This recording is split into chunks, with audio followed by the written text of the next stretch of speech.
Hi friends, welcome to our channel My Lifestyle and Cooking. First time பார்க்குறீங்கன்னா subscribe பண்ணிட்டு பாருங்க friends. நம்ம இன்னைக்கு எண்ணெயில் முக்கி பொரிக்காமல் நல்ல ஹெல்த்தியான ஒரு ஸ்நாக்ஸ் ரெசிபி தான் பார்க்க போகிறோம்.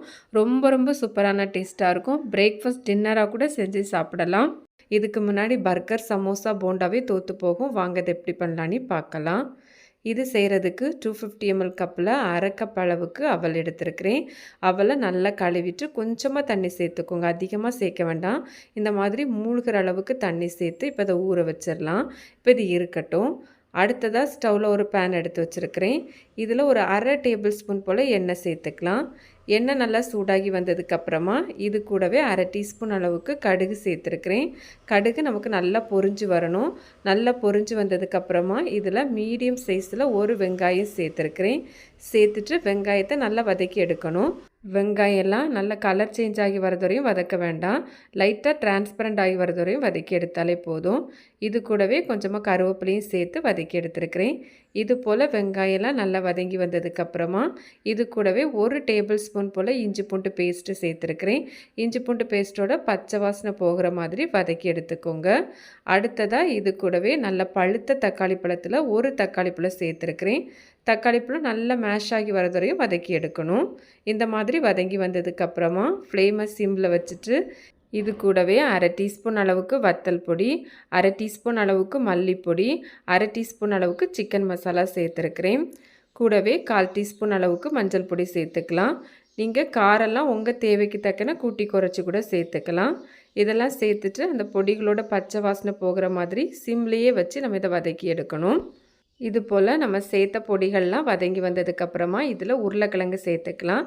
நான் இங்கே 3 உருளைக்கிழங்கு வேக வச்சுட்டு தோலை எடுத்து மேஷ் பண்ணி சேர்த்துருக்கிறேன். கூடவே இதுக்கு தேவையான அளவு உப்பு சேர்த்து நல்லா அந்த மசாலாவோடு சேர்ந்து வர மாதிரி கலந்து எடுத்துக்கலாம். நான் இங்கே பச்சை மிளகாய் எதுவும் சேர்க்கலை. நீங்கள் விருப்பப்பட்டால் வெங்காயம் வதங்குற டைம்லேயே சின்னதாக நறுக்கி சேர்த்து வதக்கி எடுத்துக்கலாம். இது போல் நல்லா அந்த உருளைக்கிழங்கு மசாலாவோடு சேர்ந்து வந்ததுக்கப்புறமா இது கூடவே நம்ம ஏற்கனவே அவல் ஊற வச்சுருந்தோம்ல, அதை இந்த மாதிரி கையை வச்சு நல்லா பிசைஞ்சு விட்டுட்டு நம்ம இதில் சேர்த்துக்கலாம். அவல் சேர்க்கறதுனால நல்ல ஒரு பைண்டிங்காக இருக்கும். இது போல் சேர்த்து நல்லா அவல் உருளைக்கிழங்கோடு சேர்ந்து வர மாதிரி நல்லா கலந்து எடுத்துக்கோங்க. இது கூடவே உங்கள்கிட்ட கொத்தமல்லி இலை இருந்தால் கூட சின்னதாக நறுக்கி இந்த டைமில் சேர்த்து கலந்து எடுக்கலாம். அவ்வளோதான். இது போல் சேர்த்து கலந்து ரெடி பண்ணி எடுத்துக்கோங்க. இப்போ இதை வேறு பிளேட்டுக்கு மாற்றி ஆற வச்சிடலாம். அடுத்ததாக கடாயில் அரை டேபிள் ஸ்பூன் போல் எண்ணெய் சேர்த்துருக்கிறேன். எண்ணெய் நல்லா சூடாகி வந்ததுக்கப்புறமா இது கூடவே அரை டீஸ்பூன் அளவுக்கு ஜீரகம் சேர்த்துக்கலாம். ஜீரகம் நல்லா இது போல் பொரிஞ்சு வந்ததுக்கப்புறமா இதில் நம்ம தண்ணி சேர்த்துக்கலாம். 250 ml கப்பில் 2 கப் அளவுக்கு தண்ணி சேர்த்துக்கலாம். தண்ணி சேர்த்துட்டு நல்லா இது போல் ஒருக்கா கலந்து எடுத்துக்கோங்க. இந்த மாதிரி நல்லா கலந்து எடுத்ததுக்கப்புறமா இது கூடவே இதுக்கு தேவையான அளவு உப்பு சேர்த்துக்கலாம். நம்ம ஏற்கனவே உருளைக்கிழங்குலலாம் உப்பு சேர்த்துருக்குறோம். இப்போ இதுக்கு மட்டும் தேவையான அளவு உப்பு சேர்த்துக்கலாம். உப்பு சேர்த்துட்டு இது போல் நல்லா கலந்து எடுத்துக்கலாம். இந்த மாதிரி நல்லா கலந்து எடுத்ததுக்கப்புறமா நமக்கு தண்ணி கொதிக்கணும். இந்த மாதிரி கொதிக்க ஸ்டார்ட் ஆகிற டைம்லேயே நம்ம இதில் ரவை சேர்த்துக்கலாம். ரொம்ப கொதிக்கணும்னு வேண்டாம். நான் இங்கே 250 ml கப்பில் 1 கப் அளவுக்கு ரவை எடுத்துருக்கிறேன். 2 கப் அளவு தண்ணிக்கு 1 கப் அளவு ரவை கரெக்டாக இருக்கும். இந்த ரெசிபிக்கு வறுத்த ரவை, வறுக்காத ரவைன்னு எது வேணாலும் சேர்த்துக்கலாம். சேர்த்துட்டு நம்ம இதை தொடர்ந்து கலந்து எடுக்கணும். ரொம்ப டைம்லாம் ஆகாது, சீக்கிரமாகவே ரெடியாகி வந்துடும். ரவெல்லாம் நல்லா வெந்து அந்த பேன்லேருந்து விட்டு வரணும். அது வரையும் நம்ம இதை தொடர்ந்து கலந்து எடுக்கணும். இப்போ உங்களுக்கு பார்த்தா தெரியும், நல்லா அந்த ரவெல்லாம் வெந்து இந்த பேன்லேருந்து விட்டு வருதில்ல, இந்த மாதிரி கன்சிஸ்டன்சி வந்ததும் ஸ்டவ் ஆஃப் பண்ணிவிட்டு வேறு பிளேட்டுக்கு மாற்றி எடுத்துக்கலாம். நான் இங்கே வேறு பிளேட்டுக்கு மாற்றி எடுத்துருக்கிறேன். ரவெல்லாம் ரொம்ப ஆறக்கூடாது, லைட்டாக சூடு இருக்கும்போதே நம்ம இதை பிசைஞ்சு எடுக்கணும். கையில் லைட்டாக எண்ணெய் அப்ளை பண்ணிவிட்டு இது போல் நல்லா சாஃப்டாக பிசைஞ்சு உருட்டி எடுக்கணும். நான் இங்கே நல்லா சாஃப்டாக உருட்டி எடுத்து வச்சுருக்கிறேன். அடுத்ததாக சப்பாத்தி கல்லில் எண்ணெய் தடவி எடுத்து வச்சுருக்கிறேன். இதில் நம்ம உருட்டி வச்சுருக்கிற மாவு வச்சு ஸ்ப்ரெட் பண்ணி எடுத்துக்கலாம். நான் இங்கே முழுவதுமாகவே எடுத்துருக்கிறேன். நீங்கள் 2 பகுதியாக கூட மாவை பிரிச்சுட்டு ஸ்ப்ரெட் பண்ணி எடுத்துக்கலாம். நம்ம ஸ்ப்ரெட் பண்ணி எடுக்கும்போது ரொம்ப நைஸாகவும் இருக்கக்கூடாது, ரொம்ப திக்காகவும் இருக்கக்கூடாது. இந்த மாதிரி திக்னஸ் வர மாதிரி ஸ்ப்ரெட் பண்ணி எடுத்துக்கோங்க. இப்போ நம்ம இதை கட் பண்ணி எடுத்துக்கலாம். நம்ம இந்த மாதிரி ரவுண்ட் ஷேப்பில் தான் கட் பண்ணி எடுக்கணும். அதுக்காக வேண்டி இந்த மாதிரி ஒரு சின்ன கிண்ணம் எடுத்து வச்சுருக்கிறேன். கிண்ணமும் இல்லைன்னா கப்பு கூட எடுத்துக்கலாம். இல்லை குக்கி கட் இருந்ததுன்னா அது கூட வச்சு கட் பண்ணி எடுத்துக்கலாம். இந்த மாதிரி நல்லா ரவுண்டாக கட் பண்ணதுக்கப்புறமா இதில் மீதி வர பகுதியை திரும்ப ஒருக்கா கூட உருட்டி நம்ம வந்து ஸ்ப்ரெட் பண்ணி கட் பண்ணி எடுத்துக்கலாம். இப்போ இதிலேருந்து ஒன்று எடுத்து உங்களுக்கு காமிக்கிறேன். எடுக்கிறதுக்கும் ரொம்ப ஈஸியாக தான் இருக்கும். நம்ம எண்ணெய் தடவி தான் வச்சுருக்கோம்.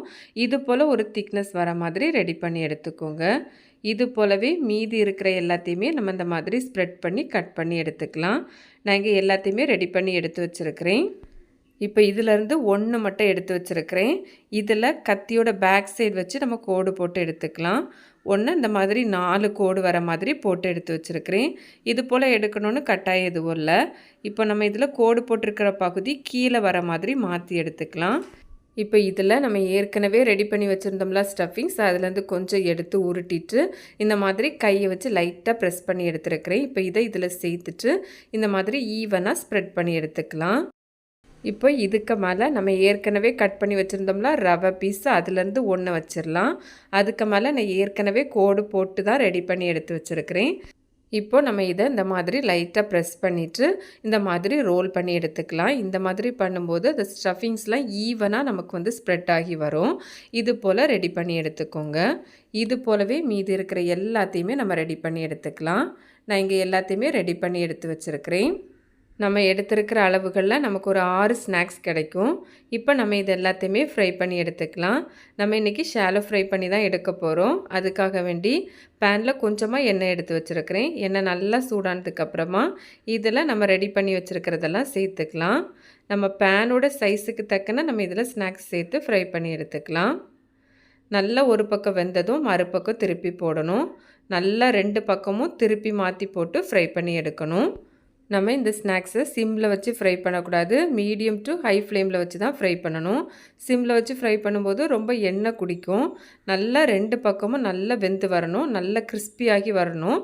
இந்த மாதிரி நல்லா வெந்து வந்ததும் நம்ம இது எல்லாத்தையுமே எடுத்துடலாம். இது போலவே மீதி இருக்கிற எல்லா ஸ்நாக்ஸையும் சேர்த்து ஃப்ரை பண்ணி எடுத்துக்கலாம். இது போல் நிறைய வெரைட்டியான less oil snacks recipe, healthy snacks recipe, breakfast ரெசிபிலாம் நம்ம சேனலில் இருக்குது. அதோட பிளேலிஸ்ட் லிங்க் எண்டு ஸ்க்ரீனில் கொடுத்துருக்குறேன். ஃப்ரீ டைமில் சேனலையும் விசிட் பண்ணி பாருங்கள். கண்டிப்பாக உங்களுக்கு யூஸ்ஃபுல்லாக இருக்கும். இது போலவே நம்ம எல்லாத்தையுமே ஃப்ரை பண்ணி எடுத்துக்கலாம். நான் இங்கே எல்லாத்தையுமே ஃப்ரை பண்ணி எடுத்து வச்சுருக்கிறேன். உங்களுக்கு பார்த்தாலே தெரியும் எந்தளவு சூப்பராக வந்திருக்குதுன்னு. உங்களுக்கு அந்த சவுண்டு கேட்டாலே தெரியும். வெளியே வந்து நல்லா கிறிஸ்பியாக இருக்கும். ரொம்ப சூப்பரான டேஸ்ட்டாக இருக்கும் ஃப்ரெண்ட்ஸ். இப்போ இதிலேருந்து ஒன்று எடுத்து உங்களுக்கு பிச்சு கட் பண்ணி காமிக்கிறேன். நல்லா ரவெல்லாம் உள்ளே வர வெந்து அந்த ஸ்டஃபிங்ஸோடு சேர்த்து சாப்பிட்றதுக்கு ரொம்ப சூப்பராக இருக்கும். எவ்வளோ செஞ்சாலும் காணாது. கண்டிப்பாக அந்த ரெசிபியை ட்ரை பண்ணி பாருங்கள். ட்ரை பண்ணி பார்த்துட்டு உங்களுக்கு எப்படி வந்ததுன்னு மறக்காமல் கமெண்ட்ஸ் பண்ணுங்கள். ரெசிபி வீடியோ கண்டிப்பாக உங்களுக்கு பிடிக்கும். பிடிச்சிருந்தால் லைக்கோட ஹைப்பும் பண்ணிவிட்டு சப்ஸ்கிரைப் ஷேரும் பண்ணுங்கள் ஃப்ரெண்ட்ஸ். தேங்க்ஸ் ஃபார் வாட்சிங். பாய்.